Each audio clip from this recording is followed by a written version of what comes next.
Welcome to the Vancouver True Crime podcast. Today's episode is called Who Killed Craig Abrahams? This case is very personal to me because Craig was a friend.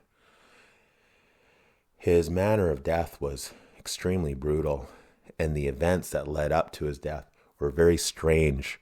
It's one of the strangest cases that I've ever had any kind of inside information on and knew the victim. So his case is currently being profiled on Vancouver PD's cold case website called vpdcoldcases.ca.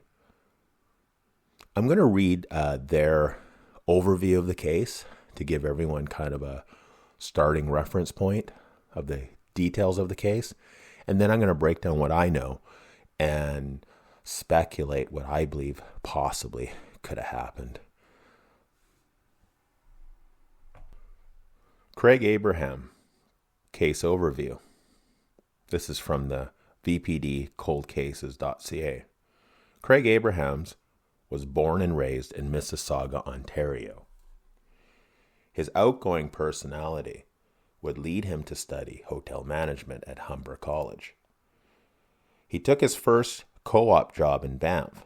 Before long, he moved on to the Four Seasons Hotel in Vancouver. It was during this time, working as a doorman at the Odyssey Club in 1995, that 28-year-old Craig Abrahams decided to enter into the cocaine trafficking business. In an effort to quickly build up his customer base and establish himself, Craig began selling cocaine below the current market price. On October 4th, after almost 7 months at working at the Odyssey, Craig wrote a 2-page resignation letter to management in which he accused an unnamed fellow staff member of spreading rumors about him. There was other rumors circulating that Craig's decision to sell cocaine at a lower price had upset at least one other dealer who allegedly threatened him. It was believed that Craig began selling drugs from his apartment in the 1200 block of Pendrell Street after leaving the Odyssey. Craig was last seen in the early mornings of December 18, 1995. A neighbor stopped by a few days later to pick up the cat that Craig has been pet sitting and discovered his body. It was December 21st, just a few months after Craig began selling cocaine. Craig was very close to his family and kept in weekly touch with them. He was making plans to return to Toronto prior to his death. His family was holding on to hope that someone will come forward with the information needed to solve Craig's murder. The only thing worse than having a loved one murdered is knowing that the killer has not been brought to justice. I met Craig at a gym in downtown Vancouver that I used to work out at called Neighbourhood Gym. It was an interesting place because it was a gym that was open 24 hours. It was on the corner of Drake and Granville Street. If anyone knows Granville Street, that's a very colorful area, especially back in the day. It was right across from the Cecil nightclub, which was a strip bar. So we'd get a lot of strippers in the neighborhood gym. There was a lot of very interesting people. You had a lot of doorman, bouncers that worked out there. You had people that were kind of more in the gangster life, male strippers, female strippers, a large population of the gay community worked out there. It was a very popular and colorful place. And I loved it because it was great people watching. And even in that environment, Craig stood out to me. Craig looked like a younger version of George Hamilton. He's an old movie star who's always tanned, and they had very similar facial features. But Craig was very avid into working out. He was into bodybuilding, and he did use steroids. And when I met him, he made little side money. I wouldn't say he was a big time steroid dealer, but he would make side money selling steroids to a lot of the bodybuilders and bouncers and people that were who worked out at Neighbourhood Gym.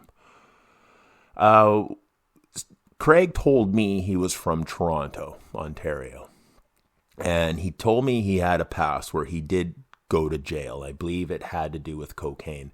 He mentioned to me, too, that he had past drug addiction issues with cocaine. And he said that he used so much cocaine in the past that he had liver issues. And sometimes I wondered, was that the reason that he tanned a lot? Because sometimes people with liver issues have yellowish skin. I didn't really understand or knew the level of liver damage that he had, but he said it was pretty severe. He said it was so severe in Toronto, he owned a Corvette, and in his height of his addiction, he sold his Corvette for $30,000, and he spent all that money on cocaine in less than 1 month. So he had addiction issues. He said he was also in prison back in Ontario.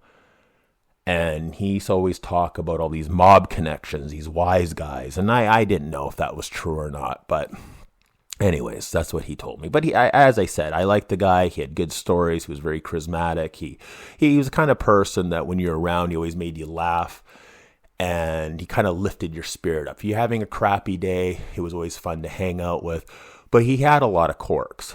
So I met him at the time when he was still working at the Four Seasons Hotel. And he seemed to have some serious food issues. So that always made me wonder if was the reason why he quit working at because he abruptly quit. He had a really good paying job at the Four Seasons Hotel. And then one day he's abruptly quit. He never gave the details of why he quit the job, but he quit really with almost like no notice there.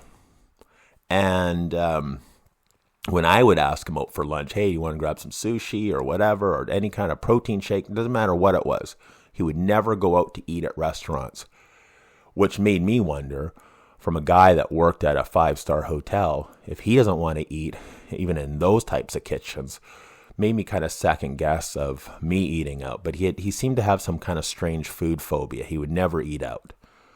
And, but other than that, he was a very health conscious person when I knew him. He was really into working out. He did use steroids, which I thought was strange if he had a lot of liver issues, especially from doing so much cocaine. He never used cocaine in front of me. He never drank in front of me. And he was always very sober.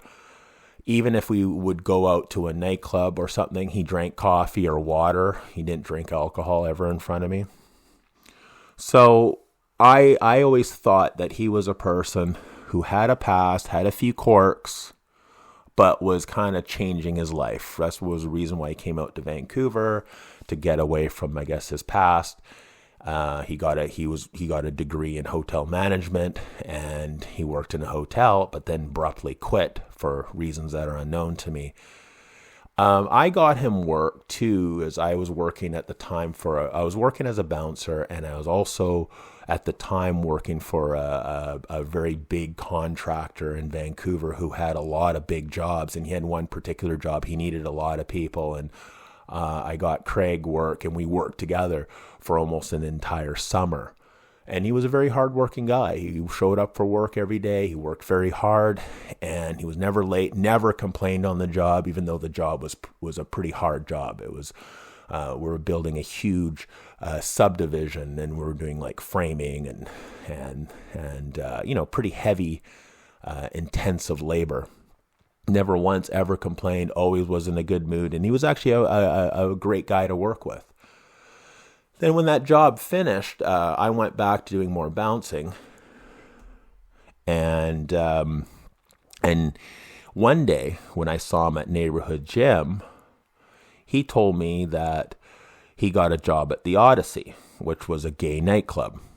And Craig, I always assumed he was straight, but sometimes I would wonder if maybe he was closeted gay, because I never, in the time I've known him, he never talked about going on a date with a woman. I've never seen him with a woman. I never seen him date a woman. And always made me wonder, well, maybe he was closeted.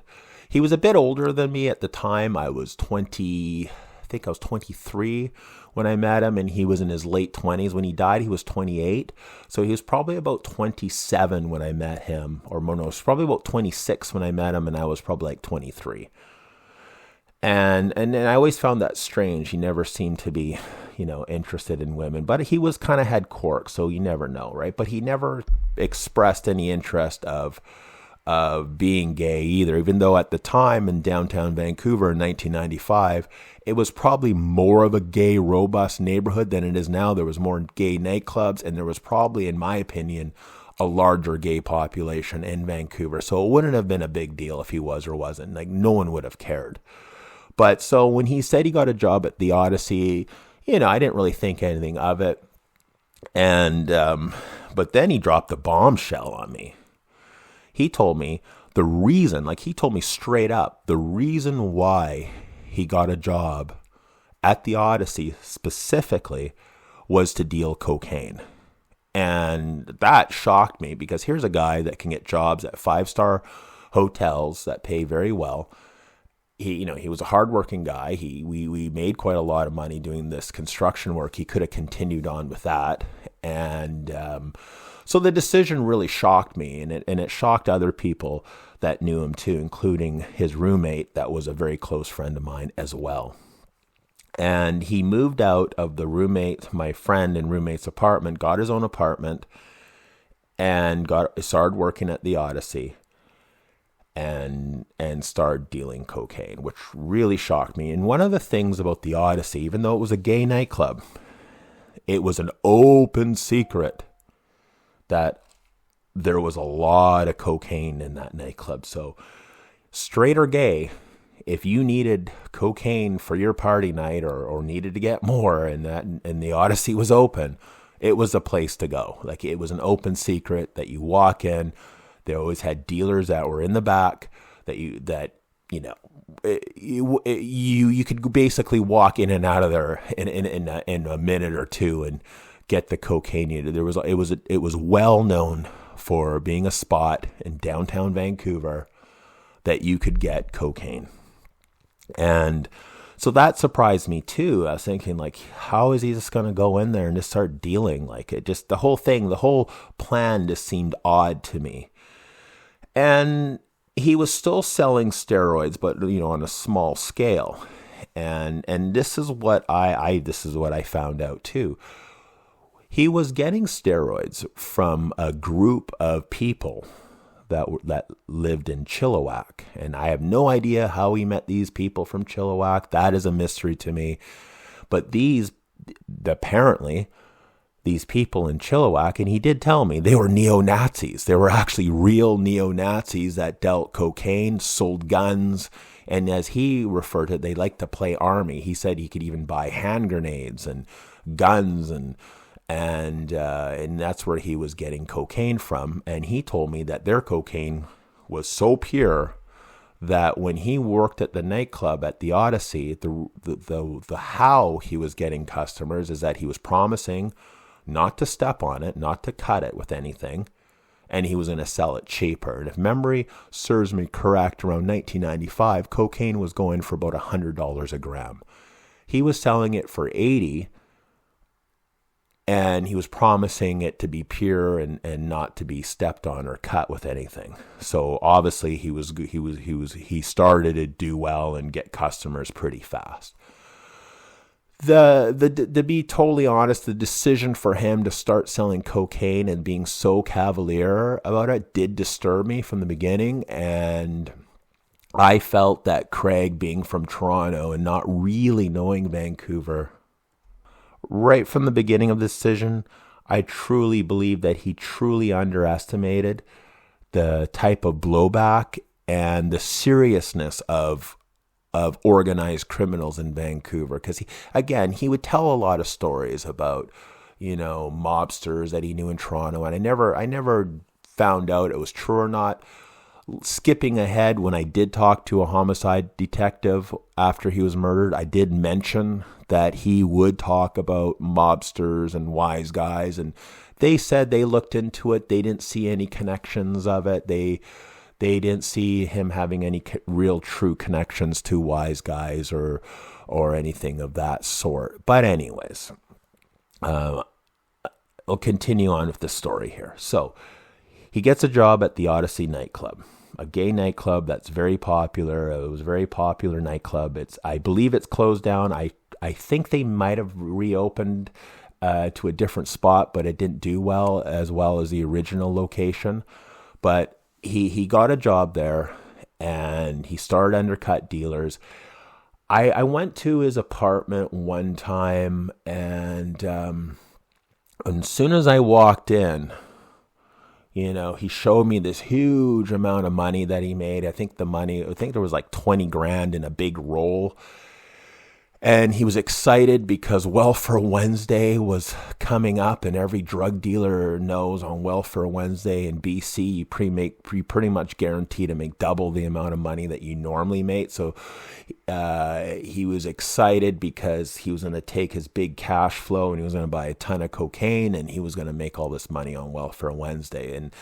And he showed me, I remember he showed me this huge block of cocaine that he currently had. And it was, it was an impressive block. It was probably the size of I would say about 4 inches square, like a big 4-inch square block. And it looked like it was cut from a kilo. It was quite big. He had to use his whole hand to kind of show it to me. And I was quite shocked about. And so one of the things that I found, disturbing again, is that here I walk in, we're close friends. I've known him well. We work together. We traveled to Mexico together. And this, not even in 2 minutes of being in his apartment, he showed me the amount of money he has, and he showed me his massive stash of cocaine. And I don't know the value of what that cocaine was worth, but it was a considerable amount of cocaine. And so this continued on. He worked at the Odyssey for about 7 months, I believed. And then one day I ran into him, and I to be honest with you, when he was doing this, I actually stopped hanging out with him as much because I felt that he was diving in deep waters that he really was underestimating. And quite frankly, too, I left that kind of lifestyle of dealers and people that were involved in that kind of stuff. I didn't really want that in my life because especially at that time, I was really into bodybuilding and health and fitness and that sort of thing. And even though I was working at nightclubs and knew a lot of people, I didn't really want to be friends with large scale cocaine dealers because it's heat and, it's guilt by association, and he was doing some stupid things as well. So, one of the last times I saw him, I was walking by his apartment. He lived on Pendrell Street. I believe he lived on 1155 Pendrell, I believe. And he was in front of his building, and he walked up to me and goes, "Oh, I just dropped a dime on a guy." And I'm like, "What?" Now, from the neighborhood I grew up in, ratting on dealers, being a rat is like the worst thing possible. And now he's telling me, and he's probably telling other people, that he snitched out some other dealer. I guess he was having some issues with. And I think this other dealer also worked at the Odyssey. All I remember about him, he didn't give me the guy's name. I wouldn't say it anyways, but he didn't say the guy's name. He just referred to this guy as French Canadian. He said this guy had a very hot temper, and he was very temperamental, and he was a French Canadian cocaine dealer. He's probably, obviously he's going to be a little, high strung. And he told me flat out he dropped the dime on this guy. And I was just like, oh boy, God, it's like, and I to be honest, I was actually hoping that he would get arrested rather than one of these dealers get his hands on. Because what I understood too, this is of information that I found after his murder, is that the people that were in charge, again, we're talking about a lot of money. Here's an Odyssey nightclub that's a very popular nightclub. It's extremely popular. If you went by on the Saturday, Sundays, it was a packed place, and I'm sure it did well during the weekday as well. And we're talking about millions of dollars of cocaine being sold, each year. And here's a guy just walks in, starts undercutting and trying to get all that money for himself. And he was making a lot of money, and he was very active. And he started dealing out of his apartment too. And I stopped, as I said, I stopped hanging out with him, but I would call him often because I was truly worried about him, and I was secretly hoping he was going to get arrested. And because my gut feeling, I knew something terrible was going to happen to him. So moving forward to around close to the timeline of his demise, I called him one time. It's okay. He told me about dropping a dime. So now I'm really worried about him. So I'm calling him. I used to call him at least once a week. So one day on the phone, he calls me and he says, "Oh, I just bought a .45 caliber handgun from the Nazi guys." So I'm like, holy cow, really? And the whole him being involved with Nazis always disturbed me too, because I'm a person of color. I'm half Icelandic, but my dad's side is Native, Black, and other stuff. So I have a lot of melatonin in my skin. And he's never, ever expressed any type of racist ideologies. And, even at the gym, there was a lot of black guys and people of every color. And he was always friendly with anyone. And I never, ever heard him make a racist remark about any people. So him being involved with neo-Nazis was always kind of very disturbing. So I try to think, well, maybe it's just for business. But still, it's kind of disturbing, right? So he said he bought a handgun, a .45 caliber handgun from these Nazis. So I'm thinking, wow, he must be getting serious, or he's getting scared. Maybe he's getting threats. I said, are you being threatened? Because, again, big mouth, telling everyone his business, telling everyone he's dropping dimes, writing letters to the nightclub that he was selling cocaine in. He's making a lot of noise. But then he drops another bombshell, which I think is oh my God, are you retarded? Or are you really starting to use cocaine? Because I think towards his death, I truly speculate that he was using cocaine, because earlier I asked him if he was, and he said he wasn't because he had liver issues. But I think he was at the end, because then he told me that he doesn't have the handgun anymore. He mailed it to his father. And I'm just like, what? Okay, that sounds kind of dumb. But then he told me that he was planning to move back to Toronto, and he's been mailing his assets. He's been buying a lot of stuff with all his cocaine money, and he was mailing and stuff. And I'm thinking, if you're a dealer and you're selling cocaine and you're ratting people out, and you got to be smart enough to know that you're burning bridges and you're pissing people off. But I think in his delusion, he didn't think anyone was going to happen to him, because maybe he did think that he was some kind of wise guy or something, because he did, as I said, he did talk a lot about all these mafia connections he had, which, again, none of them have ever been substantiated. And when I talked to the police, they said, no, we didn't find any of that, right? So moving forward here, he drops a dime. He's doing stupid things. He's buying guns and mailing it to his dad. And then he told me that he painted his entire apartment, because his apartment was white. And it was a one-bedroom apartment in the West End on Pendrell Street, in a very white, very bright. And he painted the whole apartment, apparently, flat black. And the police said even the light fixtures. Because as I said, I stopped going there because I didn't really want to be seen or hang out with him, because I knew something dangerous was going to happen, and it did. And then he told me he bought a boa constrictor. So he lives in a flat black apartment, and he has boa constrictors. And then he told me he was hanging a lot around this transgender woman who was his neighbor, which the other thing he would talk about a lot, he would talk about his neighbor who was a transgender woman that he seemed to spend a lot of time with. I got the sense there was kind of like a relationship going there, maybe. And the reason why I believe this is because even though I never met this woman, he told me he started dating this woman. This is the first time in about 2 years that he ever mentioned, actually dating or actually having some kind of sexual experience with a woman. Like, again, he never talked about that. So he told me he met a woman named Lana, who apparently he said had Russian organized crime ties. Like, I don't think she was in the Russian mafia, but apparently her family or whatever, had these connections, according to Craig. And he started also seeing this transgender woman that was his neighbor. And apparently when this Lana got a wind of this, she was so upset and so enraged that she threatened him at knife point. And Craig actually told me that he was afraid of her. He was afraid of this woman. And here's a guy who's dropping dimes on hardcore drug dealers and, just going into the Odyssey with big elbows and a loud mouth and undercutting all the dealers there. And this is the first time he actually have ever expressed fear. Like, he was actually said he was afraid of this woman.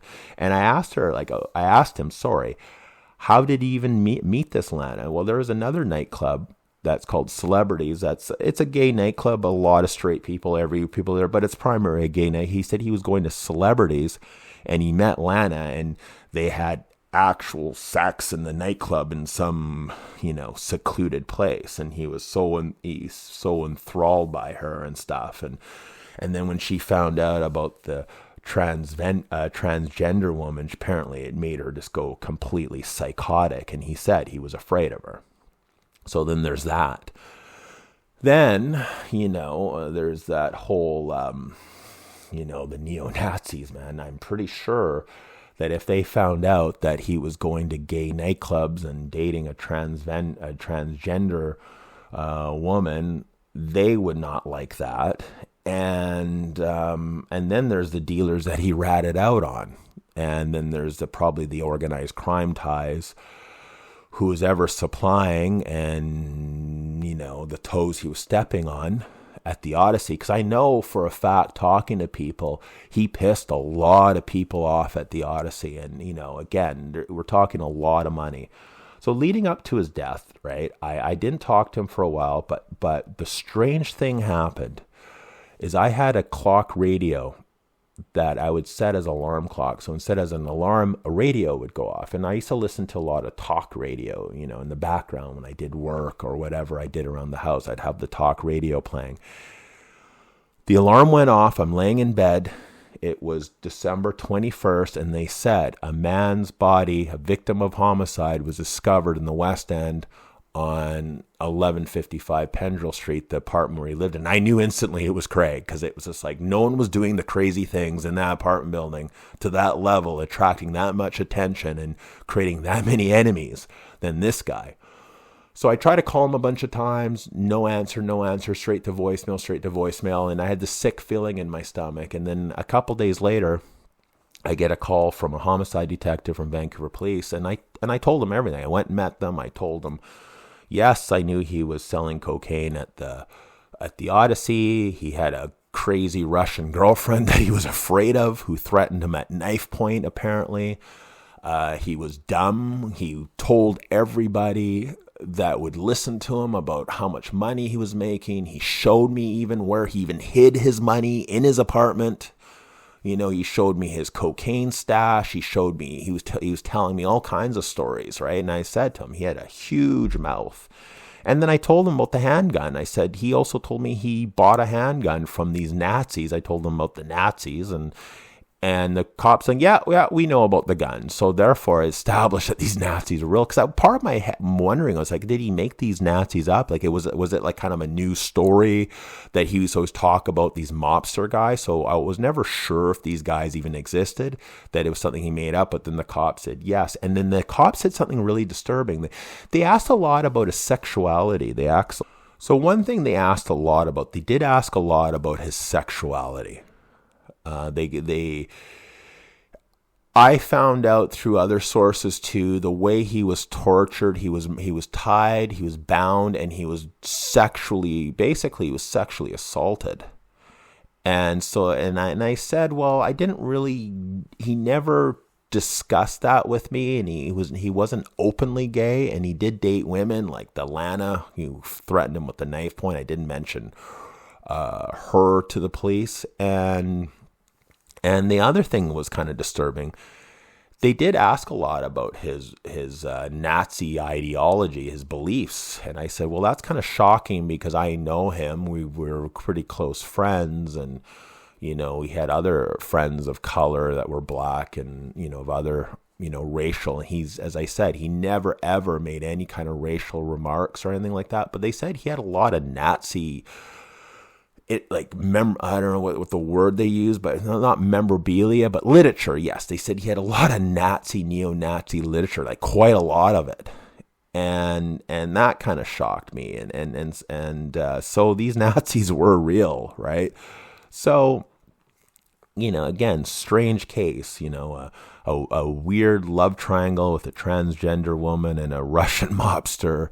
Neo-Nazis, a whole slew of drug dealers pissed off that he was undercutting them. And again, too, they said the cops did not give me details about how he died, but they did kind of say between his lines, they said, yeah, it was pretty brutal, and they kept mentioning the sexual element. So it was very clear that he died there was a very sexual component of how he died. When I talked to people, through the grapevine who also knew about this case and also knew him, and one of the strange things too that a friend of mine, Kevin, told me, and with Kevin I mention on this podcast every time I make a podcast. He knew a lot of people in kind of more of the underworld than I did at the time, and he told me that he heard that he was tied up and basically he was violently sexually assaulted even with objects and stuff. So he died in a very terrible way. Like I couldn't imagine how he went out. And then he wasn't found they believe that he wasn't found for about 3 days. And that's what my understanding was. So after he died, again, it wasn't a surprise, but it was obviously awful about how he died. And there's never really been any, the information that's on the website is no real different than what the cops released back in 1995. I followed up with the police a few times just to say, hey, have you guys just got a pure curiosity? He was a friend. Has there been any developments? They said they were looking for that Russian woman, Lana. They never did find her, as far as my understanding. And I think this is I think what makes this case difficult, there were so many people that could have done it, and just one of these things that hopefully there will be some closure for the sake of the family. And just again, even though he was doing things stupidly, it's just awful about how he died. And, he was young, dumb, and, don't know what he was thinking. And the other thing too, that one of the first things that popped in my head when I heard that bulletin on the radio about a man dying and at the apartment, like I said, I knew right away it was him. And the first thing I thought is that here's a guy that buys a gun to protect himself and then he mails it. I'm sure he wished he had that gun when those people, whomever, came into his apartment, because again, he was I think he didn't work out as much. I don't think he was working out as much towards the end, but he was a guy who was pretty physically capable of defending himself. So he must have put up a fight. I have a sense, this is what my theory is from all the years of speculating and putting the pieces together. I'm not sure who murdered him, because it could have been anyone. It could have been the crazy Russian girlfriend that was just pissed off that she found out that he was also seeing a transgender woman. And maybe that, maybe she got some thugs to say, oh, basically you're a gay, we're going to kill you. You know what I mean? Like there's some very again, it could have been the neo-Nazis that you know what, just the thing that pops in my head is that however he got this connection, maybe he was just like, he kind of had to pretend he was more of a racist to get the good price on cocaine, and I don't know, right? But maybe when they found out that maybe he really wasn't, had their belief systems, and he was going to, he had a lot of gay friends, and maybe they found out about the transgender, woman, who knows, right? I mean, who knows? That could have, or the dealers that he ratted out on, or the people at Odyssey. It's a real whodunit. It really is, and sad. And I hope it will get solved. I truly don't think it will, because so much time has passed. But I do appreciate you listening, and God, as again, this one is one that always has haunted me. And, Craig Abraham, rest in peace. Sorry what happened to you, brother. But God, I hope you're in a better place. And I'm going to close it out on here. Thank you so much for listening. Have a great day.